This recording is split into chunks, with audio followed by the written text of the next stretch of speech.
भारतीय मंदिर पूजा या प्रार्थना का स्थान नहीं है। क्या आप ये जानते हैं? ये पूजा या प्रार्थना का स्थान नहीं है। आज चूंकि आप नहीं जानते कि और क्या करें, तो आप जाकर वही कर रहे हैं जो हर कोई करता है। Nobody ever leads a prayer in the Indian temple. भारतीय मंदिर में कभी कोई प्रार्थना नहीं कराता। एक पूरा विज्ञान है। मंदिर बनाने का एक पूरा विज्ञान है। इसे आगम शास्त्र कहते हैं। अगर मूर्ति का रूप और आकार, मूर्ति की मुद्राएं, प्राण प्रतिष्ठा करने के लिए इस्तेमाल में लाए गए मंत्र, गर्भगृह का रूप और आकार, बाहरी परिक्रमा, ये सभी चीजें, ये 5 मूल तत्व हैं। अगर इन 5 चीजों को ठीक से व्यवस्थित किया जाए तो ये ऊर्जा का एक बहुत शक्तिशाली स्थान बन जाएगा।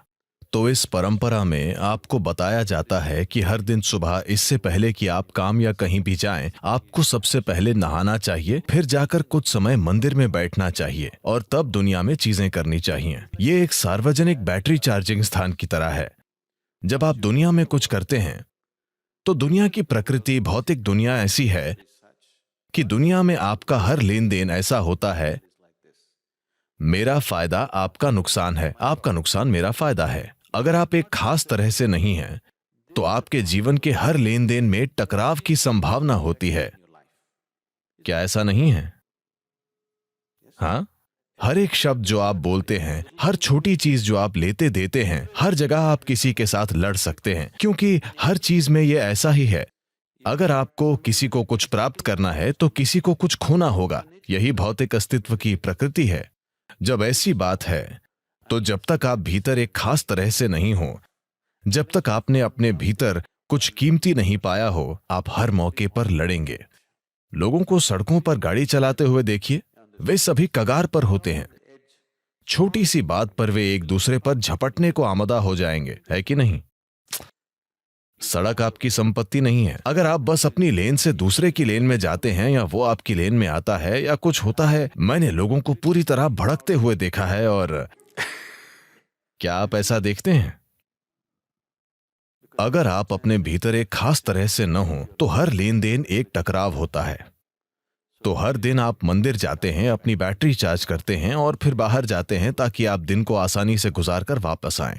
इस परंपरा में यह भी कहा गया है कि जब आप आध्यात्मिक मार्ग पर हों तो आपको मंदिर जाने की जरूरत नहीं है। क्या आप ये जानते हैं? अगर आप आध्यात्मिक मार्ग पर हैं तो आपको मंदिर जाने की जरूरत नहीं है, क्योंकि अब आपके पास खुद को चार्ज करने के तरीके हैं। अब आप खुद की बैटरी चार्ज कर रहे हैं। अब आपको सार्वजनिक चार्जिंग स्थान पर जाने की जरूरत नहीं है। तो भारतीय मंदिर कभी भी पूजा या प्रार्थना का स्थान नहीं था, आज भी नहीं है। हालांकि लोग धीरे धीरे इसे चर्च जैसा बनाने की कोशिश कर रहे हैं, जहां वे जाते हैं, प्रार्थना करते हैं और ये और वो मांगते हैं। वरना इस परंपरा में आपसे कहा गया है कि वहां जाकर आपको कुछ समय बैठना चाहिए। कम से कम दक्षिण भारत में आज भी ऐसा है। मुझे लगता है कि उत्तर में आमतौर ये खत्म हो गया है और जो लोग दक्षिण भारत से आते हैं वो जानते हैं कि मंदिर में कुछ समय बैठना चाहिए, पर अब वे भी अपने शरीर की तली को बस जमीन से छूकर वापस चले जाते हैं।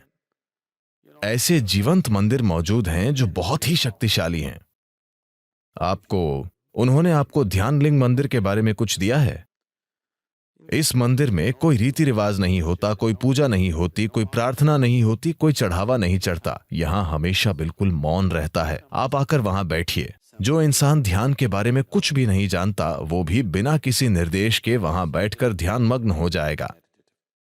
वो ऊर्जा ही वैसी है। अगर आप थोड़े संवेदनशील हैं तो ये आपको रीढ़ की जड़ से हिला देगा। ये इतना शक्तिशाली है, आप पर इसका असर इतना विशाल होता है।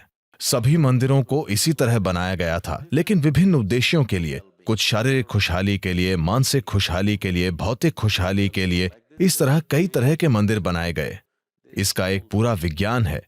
दुर्भाग्य से इसके रखरखाव की जानकारी न होने के कारण हमने बहुत सारे मंदिर खत्म कर दिए हैं। हमने उन्हें खत्म कर दिया है और आज हम मंदिरों को शॉपिंग कॉम्प्लेक्स की तरह बना रहे हैं, शायद उसी उद्देश्य के लिए, या वे एक सामाजिक स्थान की तरह हैं। मंदिर एक तरह से क्लब ज्यादा बन गए हैं। ये अमेरिका में ठीक है। एक खास वातावरण में आप अपने समुदाय से मिलना चाहते हैं तो आपने ऐसी चीजें बनाई, पर मंदिर अपने मूल रूप में एक बहुत शक्तिशाली ऊर्जा केंद्र होता है। ये लोगों को जीवन के एक बिल्कुल अलग आयाम से परिचित कराने का साधन है। उसे खत्म नहीं होना चाहिए। उसे दुनिया में मौजूद रहना चाहिए। ये बहुत महत्वपूर्ण है, पर इसका विज्ञान आमतौर पर खो गया है। इसे सिर्फ कर्मकांड की तरह किया जा रहा है। इसमें शामिल जटिलताओं को बिना जाने किया जा रहा है।